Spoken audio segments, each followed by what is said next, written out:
Hello दोस्तों, स्वागत है आप सभी का बिंद एकेडमी में। दोस्तों, आज की हमारी क्लास होने वाली है राज्य विधानमंडल के ऊपर। तो चलिए देख लेते हैं विधानमंडल के ऊपर कौन कौन से पॉइंट महत्वपूर्ण पॉइंट हैं।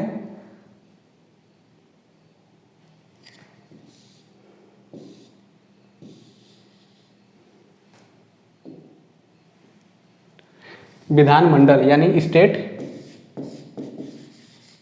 लेजिस्लेचर।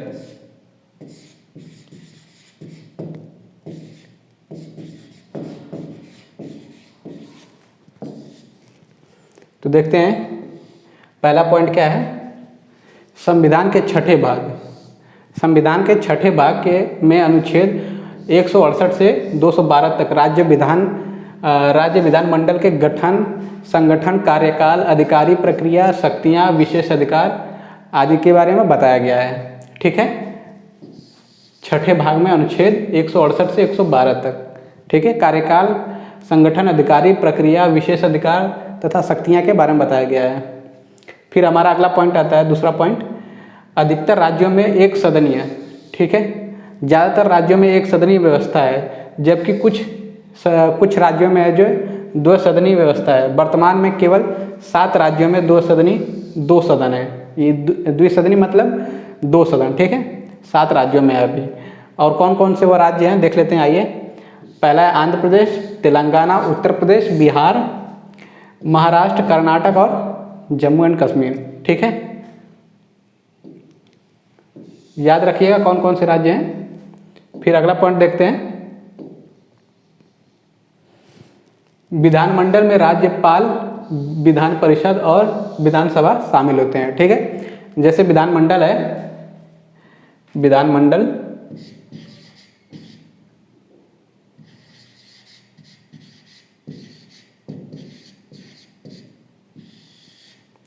तो उसमें कौन कौन से लोग शामिल हैं। पहला हमारे कौन से हो गए, राज्यपाल। ठीक है,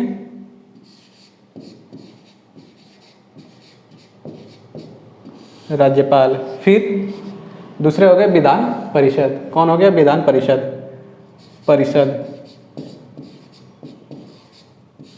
फिर तीसरा क्या हो गया, विधानसभा। ठीक है, इन 3 लोगों से मिलके हमारा जो है वो विधानमंडल बनता है। ठीक है, फिर हमारा अगला पॉइंट आता है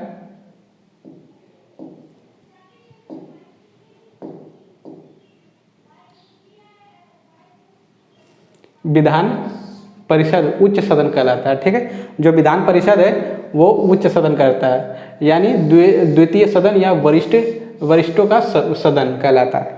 और ऐसे ही जो हमारा जो है विधानसभा है उसको निचला सदन कहते हैं, और पहला सदन यानी लोकप्रिय सदन कहते हैं। ठीक है, जैसे हमारा राज्यसभा होता है, राज्यसभा को भी उच्च सदन कहते हैं, और द्वितीय सदन और वरिष्ठों का सदन कहते हैं। वैसे ही लोकसभा को भी निचला सदन, पहला सदन या लोकप्रिय सदन कहते हैं। ठीक है,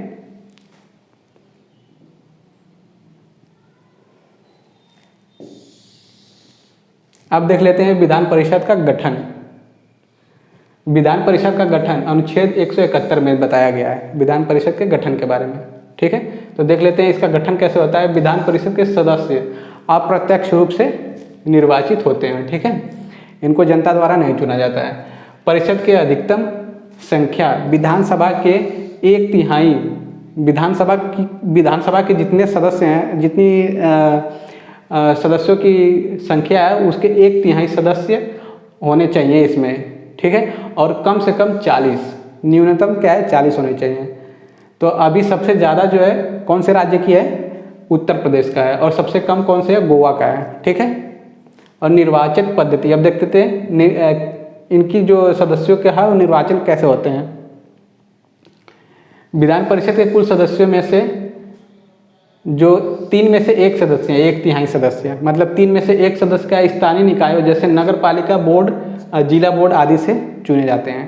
ठीक है, जो 1 सदस्य है, 3 में से 1 सदस्य वो स्थानीय निकायों जैसे नगर पालिका या फिर जिला बोर्ड के जरिए चुना जाता है। ठीक है, और इसमें और अगला पॉइंट आता है 12 में से 1 सदस्य जो है और राज्य में रह रहे 3 वर्ष के स्नातक यानी ग्रेजुएट स्नातक द्वारा चुने जाते हैं। ठीक है, 3 वर्ष से जो स्नातक कर रहे हैं उनके द्वारा एक सदस्य चुना जाता है 12 में से। ठीक है, फिर अगला पॉइंट आता है, फिर 12 में से एक सदस्य और चुना जाता है जो कि निर्वाचन 3 वर्षों में से अध्यापन कर रहे लोग चुनते हैं। ठीक है, जो 3 वर्ष से पढ़ाई कर रहे हैं अध्यापन कर रहे लोगों चुनते हैं, लेकिन यह अध्यापन माध्यमिक स्कूलों में से कम नहीं होना चाहिए। मतलब जो अध्यापन होने चाहिए वह माध्यमिक स्कूल यानी जो हाई स्कूल होता है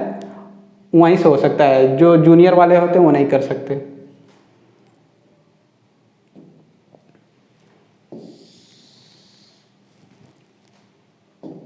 फिर अगला पॉइंट आता है 1/3 3 में से 1 सदस्यों का चुनाव विधानसभा के सदस्यों द्वारा किया जाता है। ठीक है, विधानसभा के जो सदस्य होते हैं वो लोग चुनते हैं 3 में से 1 यानी 1/3 सदस्यों का जो चुनाव होता है वो विधानसभा के सदस्यों द्वारा किया जाता है। ठीक है, बाकी अगला पॉइंट आता है बाकी के लोग जो बाकी अब बचे हुए लोग हैं राज्यपाल द्वारा नामित यानी नॉमिनेट किए जाते हैं, जिन्हें साहित्य, ज्ञान, कला, सहकारिता, आंदोलन, समाज सेवा और ज्ञान का ज्ञान होना चाहिए। ठीक है, तो आगे देख लेते हैं। ये यहाँ पे पूरा मिला के जैसे समझने वाली बात है। इस तरह विधान परिषद के कुल सदस्यों में से जैसे 6 में से 5 सदस्य जो हो गए सदस्यों को अप्रत्यक्ष रूप से चुना जाता है। ठीक है, और जो 1 सदस्य होता है उसको राज्यपाल नॉमिनेट करते हैं। ठीक है, अब आगे देख लेते हैं विधानसभा का गठन। विधानसभा का गठन अनुच्छेद 170 में बताया गया है विधानसभा का गठन के बारे में। तो देखते हैं विधानसभा का गठन कैसे होता है।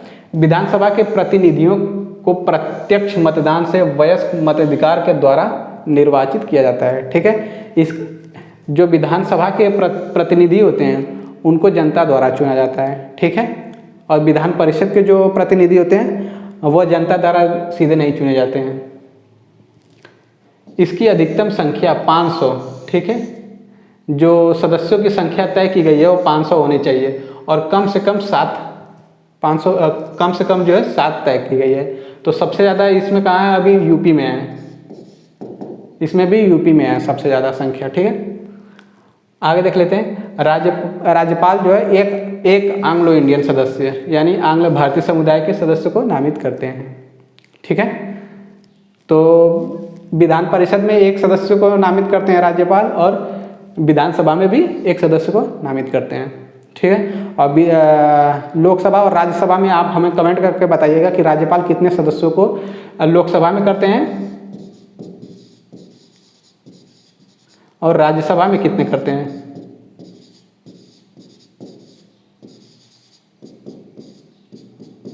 कमेंट करके हमें बताइएगा कि लोकसभा में जो है राज्यसभा कितने सदस्यों को नॉमिनेट करते हैं और राज्यसभा में कितने करते हैं। ठीक है, और ये तो पता ही है कि विधान परिषद में 1 सदस्य को करते हैं और राज्यपाल में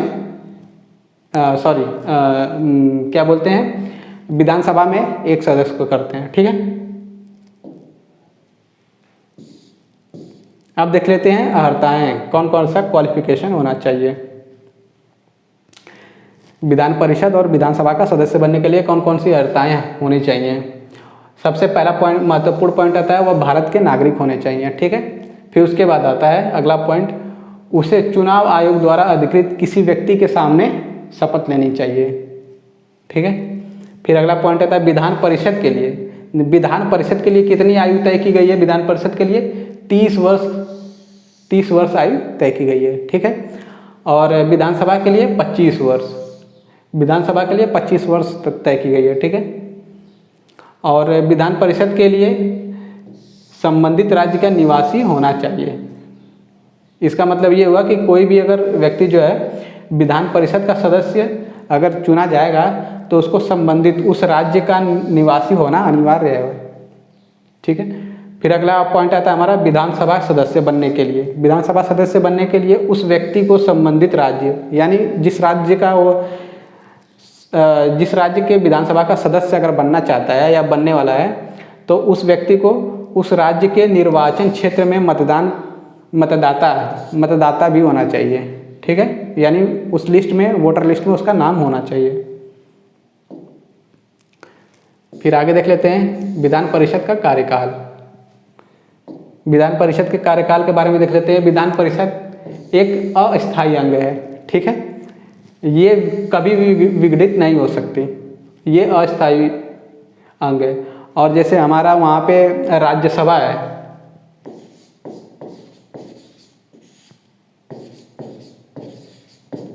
राज्यसभा जो है वो भी एक अस्थायी अंग है, वो भी विघटित कभी नहीं होती, ठीक है।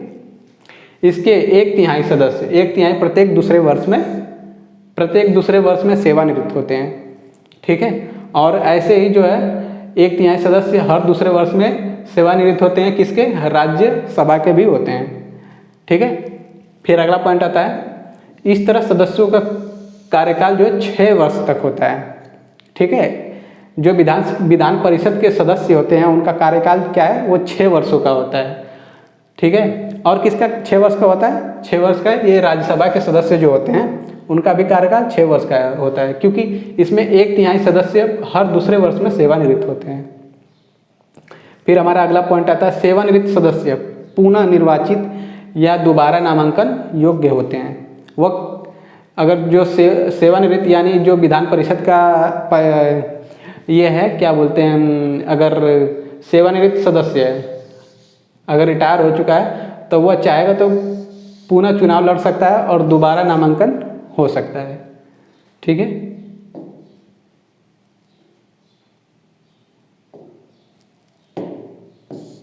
अब देखते हैं विधानसभा का कार्यकाल।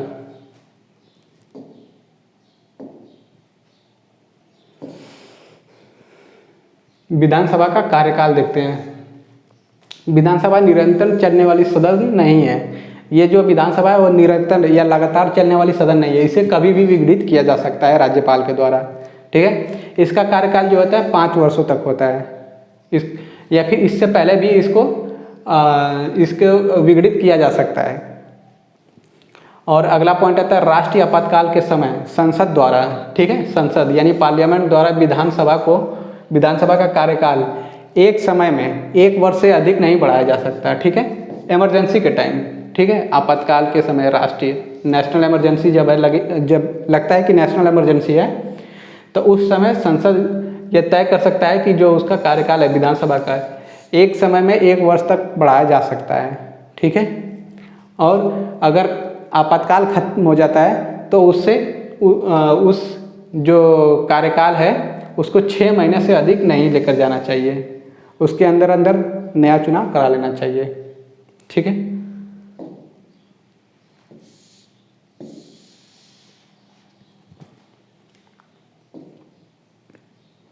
अब देखते हैं विधान परिषद का सभापति। विधान परिषद जैसे लोकसभा में और राज्यसभा का भी अध्यक्ष और उपाध्यक्ष होते हैं, वैसे ही विधान परिषद और विधानसभा के भी सभापति और अध्यक्ष होते हैं, ठीक है। तो देखते हैं विधान परिषद का सभापति, अनुच्छेद 182 में दिया गया है इसके बारे में। तो देखते हैं पहला पॉइंट, विधान परिषद के सदस्य अपने बीच से ही सभापति को चुनते हैं, जैसा कि लोकसभा के जो होते हैं वो सदस्य भी अपने ही बीच से चुनते हैं अपने सभापति को। दूसरा पॉइंट आता है, सभापति अपना त्यागपत्र, जो सभापति होते हैं अपना त्यागपत्र उप सभापति को देते हैं, ठीक है। और फिर अगला पॉइंट आता है, सभापति को उपस्थित तत्कालीन समस्त सदस्य बहुमत के संकल्प द्वारा पारित करके हटाया जा सकता है। यानी अगर सभापति को हटाना है तो हमें क्या करना पड़ेगा, जो तत्कालीन सदस्य जो सदस्य हैं, प्रेजेंट वाले सदस्य हैं, उनका पूर्ण बहुमत यानी पूरा बहुमत, सदस्य बहुमत से संकल्प पारित करना पड़ेगा, फिर उसे हटाया जा सकता है। लेकिन 14 दिन की नोटिस हमें देनी पड़ेगी जिस सभापति को, ठीक है, तभी वह बहुमत उसको संकल्प पारित किया जाएगा, वरना नहीं माना जाएगा। फिर चौथा पॉइंट आता है, सभापति की शक्तियां और कार्य विधानसभा के अध्यक्ष के ही समान होती हैं। जो विधानसभा के सदस्य होते हैं, जो उनकी शक्तियां होती हैं या जो कार्य होते हैं उसी के समान जो है सभापति की भी शक्तियाँ और कार्य होते हैं। हालांकि सभापति को एक विशेष अधिकार नहीं मिला है जो कि विधानसभा के अध्यक्ष के पास एक शक्ति है। वो क्या है, आइए देख लेते हैं। अध्यक्ष को यह तय करना होता है कि कोई विधेयक धन विधेयक है या नहीं। ठीक है, जो विधानसभा के अध्यक्ष होते हैं वही तय करते हैं कि कोई भी विधेयक धन विधेयक है या नहीं। लेकिन ये जो सभापति हैं इनके पास ये शक्ति नहीं है। वैसे ही राज्यसभा में और लोकसभा अध्यक्ष तय करते हैं कि कोई भी विधेयक धन विधेयक है या नहीं। ठीक है, राज्यसभा के जो सभापति होते हैं उनके पास भी ये शक्ति नहीं है।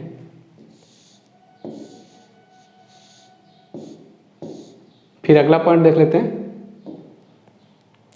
सभापति को वेतन और भत्ते विधानमंडल द्वारा तय किए जाते हैं। ठीक है, और उसे जो है उन्हें राज्य की संचित निधि पर किया जाता है, भारित किया जाता है। ठीक है, फिर आप देख लेते हैं अगला पॉइंट, विधानसभा के अध्यक्ष के बारे में देख लेते हैं। इनके बारे में जो है अनुच्छेद 178 में बताया गया है। तो देख लेते हैं, विधानसभा के सदस्य अपने सदस्यों के बीच से ही अध्यक्ष का चुनाव करते हैं। ठीक है, फिर अगला पॉइंट आता है, अध्यक्ष अपना लिखित त्यागपत्र, अगर वह चाहते हैं कि अपना पद त्याग करें तो लिखित में एक त्यागपत्र उपाध्यक्ष को देकर अपना पद को त्याग कर सकते हैं। ठीक है, उसी तरह जैसे सेम लोकसभा के अध्यक्ष भी करते हैं, उपाध्यक्ष को अपना लिखित त्यागपत्र दे देते हैं और अपने पद से मुक्ति ले लेते हैं। फिर अगला पॉइंट आता है, विधानसभा के तत्कालीन समस्त सदस्यों के बहुमत से, ठीक है, पारित संकल्प द्वारा उसे हटाया जा सकता है। हाँ, अगर हमें लगता है कि विधानसभा के जो अध्यक्ष हैं उनको हटाना चाहिए, तो उनको कैसे हटाया जा सकता है? तत्कालीन यानी जो पूरे सदस्य हैं उनकी बहुमत से पारित संकल्प द्वारा हटाया जा सकता है। परंतु ऐसा तभी हम कर सकते हैं जब उन्हें 14 दिन की नोटिस पहले ही देनी पड़ेगी राज्यसभा के जो अध्यक्ष हैं, वरना हम संकल्प पारित नहीं कर सकते।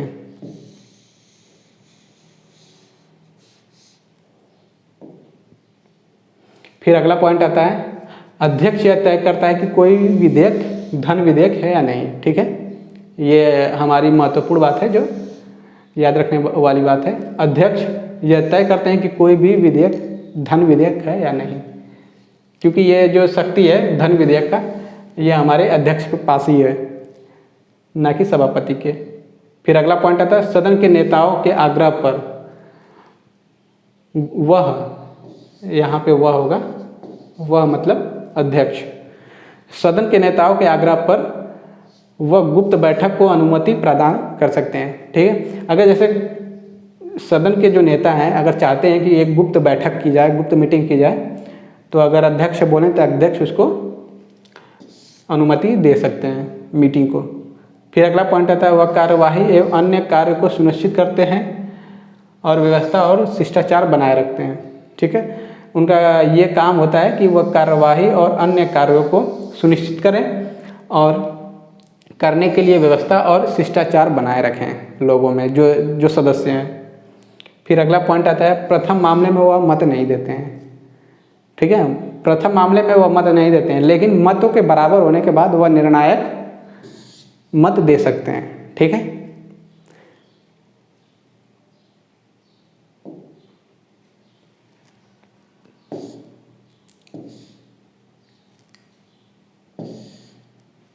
तो बस दोस्तों, आज की क्लास के लिए इतना ही। उम्मीद करता हूँ आपको ये क्लास पसंद आई होगी। तो दोस्तों, हमारे चैनल से जुड़े रहिए। अगर हमारे चैनल को अभी तक आपने सब्सक्राइब नहीं किया है तो बिंद एकेडमी को सब्सक्राइब करिए और इस वीडियो को शेयर करिए जितना से जितना हो सकता है, और वीडियो को लाइक करिए। और हमें कोई सुझाव अगर आप देना चाहते हैं तो हमें कमेंट ज़रूर करिए। और कोई भी अगर टॉपिक पे आप चाहते हैं कि उस पर हम विस्तार से कोई नया वीडियो बनाएं, उस पर समझाएं, आपको कोई जानकारी चाहिए, तो हमें ज़रूर से कमेंट करिए। हम उस टॉपिक पे एक नया वीडियो बनाकर आपको विस्तार से समझाएंगे। धन्यवाद।